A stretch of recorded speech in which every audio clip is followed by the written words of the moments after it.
Hi, I'm Adrienne Krone. I teach religious studies at Allegheny, and I'm teaching a class right now on Judaism, justice, and food, so I think about this a lot.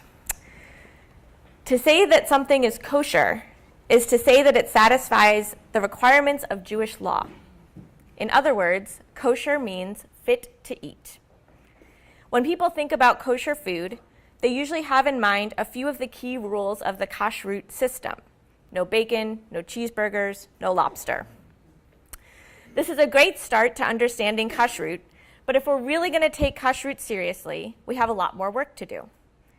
If kosher means that the food satisfies the requirements of Jewish law, then I think we need to consider a broader range of Jewish laws. When we do this, we find that laws require Jews to consider the needs of animals, plants, the land, and other humans in their community as they determine what is fit to eat. So the images that you'll see as I talk are from Jewish community farms, which is the area that I do research in. So I'm an ethnographer. I go out, I farm alongside people, including some of the folks here. Shamu might recognize his own cabbages. And so you'll see some of what's happening out there as I describe these things. So I'll start with animals.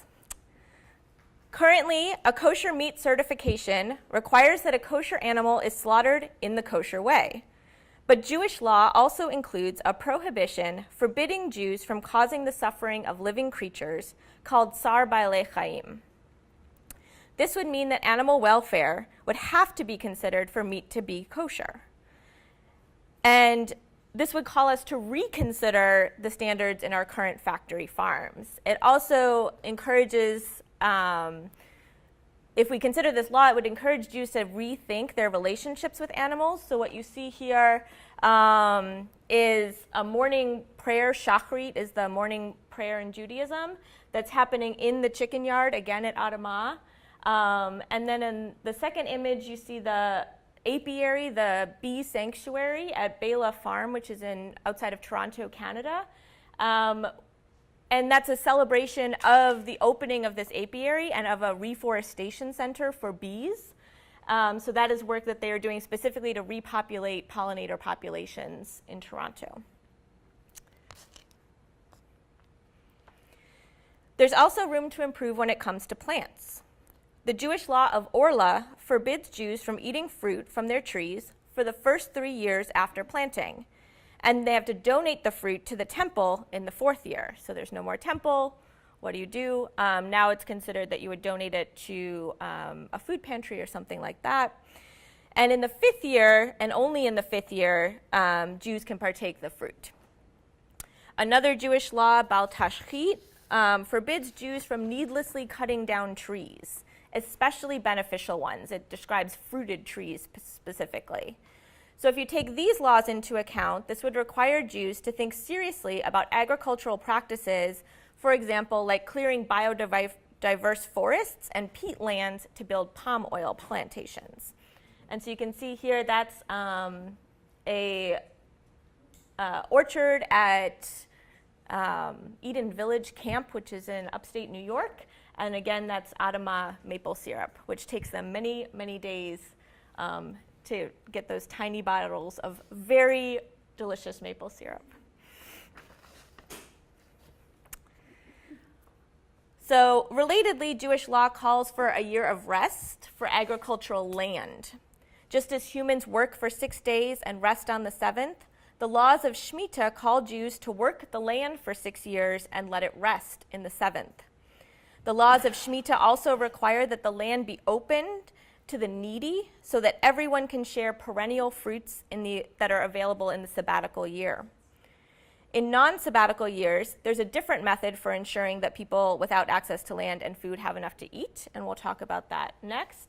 But this is at Coastal Roots Farm in San Diego, and what they did for the Shemitah year, it's maybe a little bit hard to see, but they planted in these socks, so these soil socks, so that they're not actually planting in the ground during the sabbatical year, but on top of it.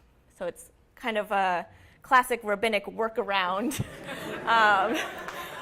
for dealing with those pesky agricultural laws.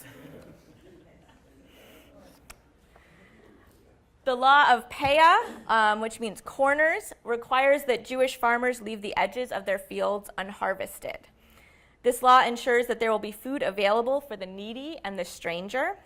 This is a temporary solution that is meant to enable food security as society is moving slowly towards food sovereignty, when the needy themselves would have access to their own land. So that would come through the Yovel year, the Jubilee year, which is after 7 cycles of 7 years. You'll see there's a lot of sevens here. In the 50th year, the land would then be redistributed, so kind of reclaimed by the community and redistributed so that the needy would then have access to land themselves. It's important to note that the stranger is also included in this law. So the most repeated law in the Torah is the commandment to care for, love, and feed strangers living among the Jewish people. And when we consider that most of our food currently comes through the hands of underpaid and ill-treated immigrant laborers, we can see that there's a lot more work to be done in making our food fit to eat. So this is on the left, that's Eden Village Camp again, that's their Peah garden. So everything that's grown in that section of their garden goes straight to the local food bank.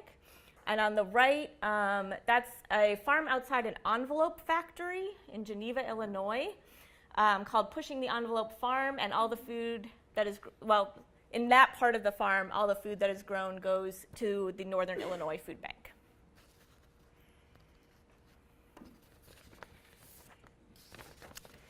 So how can we create a food system that considers all of these laws? So I have some suggestions. First, we should start with education. Jewish people have been detached from agriculture and food production for centuries, both by force and by choice. So the first step is to remind them and others that Judaism contains within it a blueprint for a model food system. The next step, then, is to collaborate. Jews make up a tiny minority in this country at slightly less than 2% of the population. So if Jewish people are going to make an impact on the food system, they have to collaborate with others to do so. This means being part of food justice work locally, where they live, and working with others to affect change. Jewish tradition provides a legal framework and language for thinking about food. So it's just taking that next step and thinking a bit more broadly about what Jewish laws we consider when we think about what's kosher. And in time, hopefully, we would have food that is truly fit to eat. Thank you.